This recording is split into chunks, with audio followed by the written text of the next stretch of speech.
We're monitoring those golden elevators to see who's talking with Donald Trump. And this morning, yep, Kanye West entered Trump Tower. You see him back there. It wasn't so long ago that at a concert, he went on this rant where he told his audience that if he had voted, he would support Donald Trump.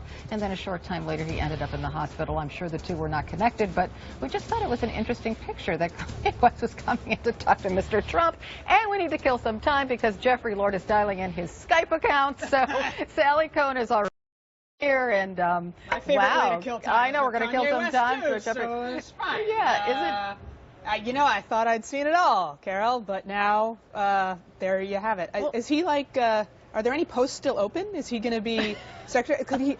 I think. Here we go. I think he could be Secretary of Sanity.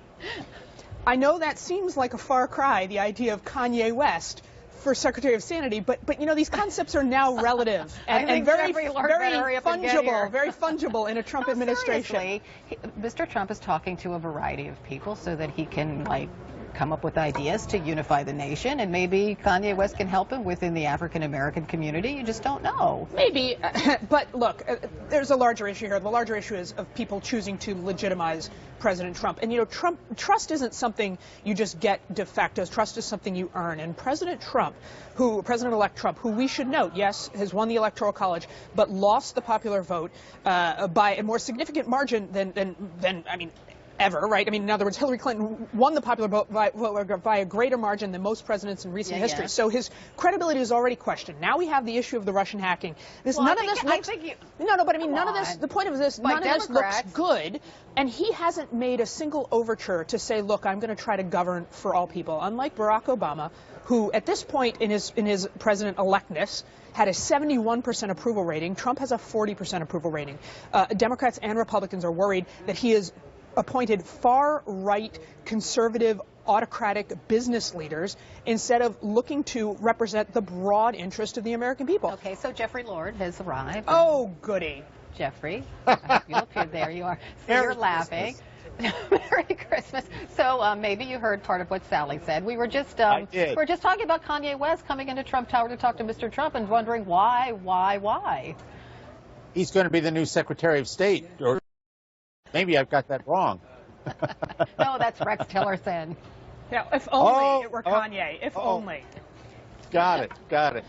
Well, listen, contrary to my friend Sally, I think he's done a great deal. I mean, he's talking to everybody from, as she puts it, the far-right autocrats or whatever, to Al Gore. I mean, talk about a unifying scheme and things. He's talking to everybody. This is the Donald Trump I know. I mean, he's more than happy to talk to people. Heavens, Mitt Romney said all sorts of terrible things about him, and he's been extraordinarily kind to Mitt Romney. This is a good thing. Let's talk about. I want to talk about Mitt Romney for just a second, because Rex Tillerson is Mr. Trump's pick for Secretary of State. Mitt Romney just sort of fell off the map, and I'm wondering how you go, Jeffrey, from seriously considering Mitt Romney to Rex Tillerson, a man with no military or diplomatic experience. Well, I think he's got the kind of experience in the business world here in terms of diplomacy around the world, in terms of his company. But I think the Mitt Romney thing was genuine. I mean, I personally was not thrilled with it because I thought Mitt Romney was way over the top about Donald Trump during the election. And as a former Republican presidential nominee, I just, that sort of was gobsmacking to me. But nonetheless, he was very kind to Mitt Romney. I think he was genuinely under consideration. He's gone with Mr. Tillerson, who's getting recommendations and kudos from Condi Rice and Jim Baker, among others. Hardly, a bunch of right-wing nuts. So it's just that he's not been in the public eye. That's really all that's going on here. He's not been a member of the, or a visible member, if you will, of the political class.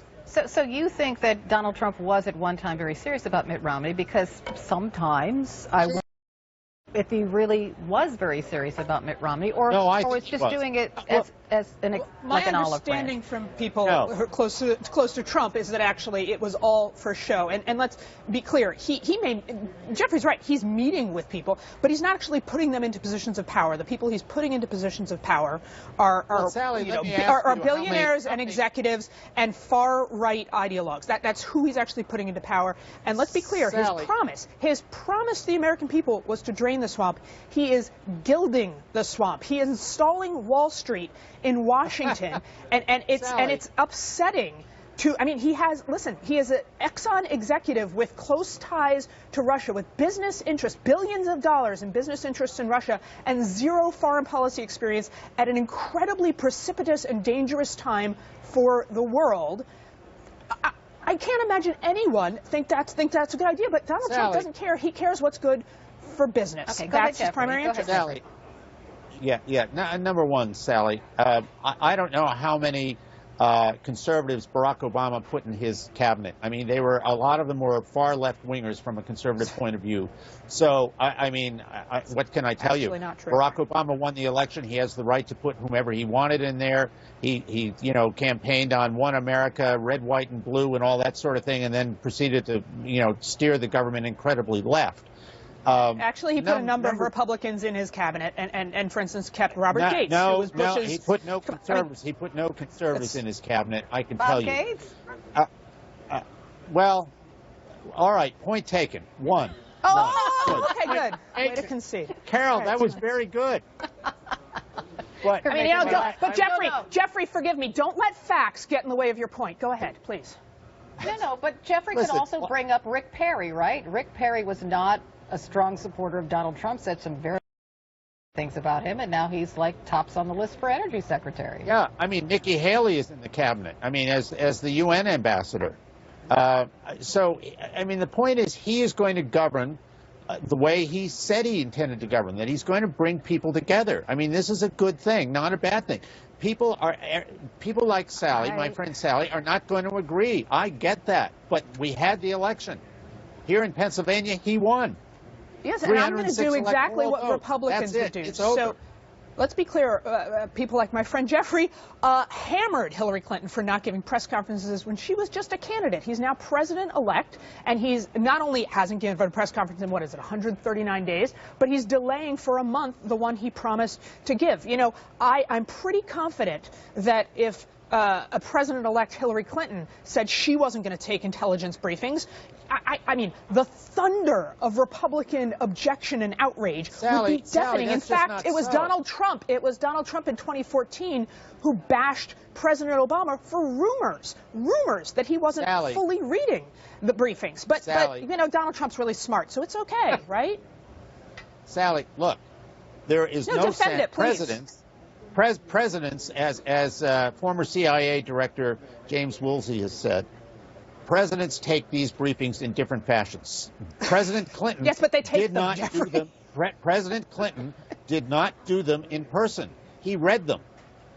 And there's no point in having this exact same information. He still took the information on a daily basis. Do you understand what your president is saying? Sally, is he's not even going to take the information. Let Jeffrey finish. Sally, if I am going to tell you that the sun is hot, do I need to tell you tomorrow? Or the next day, or the next day, or the next day. Again, the glibness, this is only Trump, literally only in Trump's world, the glibness with which you are